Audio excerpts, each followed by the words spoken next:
சாலை பணிகள் முடங்கியதால் பொதுமக்கள் ஆவேசம். தேசிய நெடுஞ்சாலையில் திடீர் மறியல்.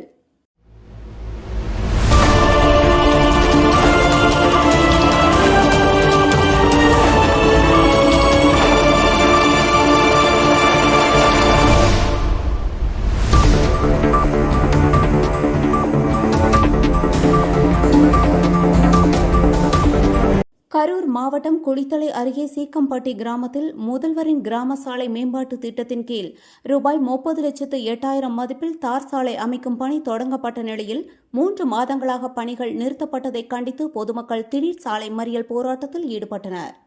பழைய சாலை அகற்றப்பட்ட பின்னரும் புதிய சாலை அமைக்கப்படாததால் மக்கள் கடும் அவதிக்கு உள்ளாகி வருவதாக குற்றம் சாட்டினர். இதையடுத்து காப்பேட்டை அருகே கரூர் திருச்சி தேசிய நெடுஞ்சாலையில் மறியல் போராட்டம் நடத்தினர். தகவலறிந்து வந்த போலீசார் மற்றும் ஊரக வளர்ச்சித்துறை அதிகாரிகள் பேச்சுவார்த்தை நடத்தியதைத் தொடர்ந்து போராட்டம் கைவிடப்பட்டது. 29ஆம் தேதிக்குள் சாலை பணிகள் தொடங்கப்படாவிட்டால் அடுத்த கட்ட போராட்டத்தில் ஈடுபடுவோம் என பொதுமக்கள் எச்சரிக்கை விடுத்தனர். இந்த போராட்டத்தில் அப்பகுதியில் சுமார் 4 மணி நேரம் பரபரப்பு நிலவியது. செய்தியாளர் கருணாநிதி. என்னமோ சொல்றீங்க, ஒரு வாரம் சொன்னீங்க, அதுக்கு முதல் வாரம் சொன்னீங்க,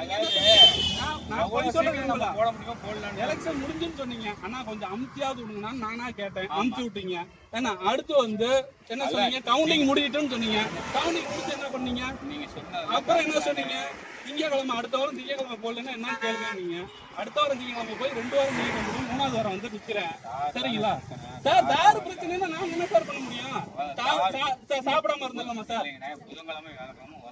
சார் எனக்கு ரைட்டிங்ல எழுதி கொடுங்க, ரைட்டிங்ல எழுதி கொடுங்க, எனக்கு ரைட்டிங்ல எழுதி கொடுங்க. எல்லாருமே நீங்க ரைட்டிங்ல கேக்குறீங்கல்ல, ஒரு மனு எடுத்தா ரைட்டிங்ல கேக்குறீங்களா? எல்லாருமே ஏடி சார் ஒரு வீடியோ சார் ஏன் சார் போன் எடுக்க மாட்டேங்கிறாரு? அன்னைக்கு சொன்ன அந்த பொண்ணு விழுந்துருச்சு, அன்னைக்கே வீடியோ கால் பண்ணிருக்கேன். ஏன் சார் போன் எடுக்கல? போன் எடுக்காத காரணம் என்ன சார்? மேடம் திங்கக்கிழமை சாயந்தரம் அடுத்த வாரம் திங்கக்கிழமை சாயந்தரம் ரோடு போடலைன்னா செவ்வாய்க்கிழமை காலையில ஜேசிபி வச்சு நீங்க கோர்ட்ல என் மேல கம்ப்ளைண்ட் கொடுத்தாலும் சரி.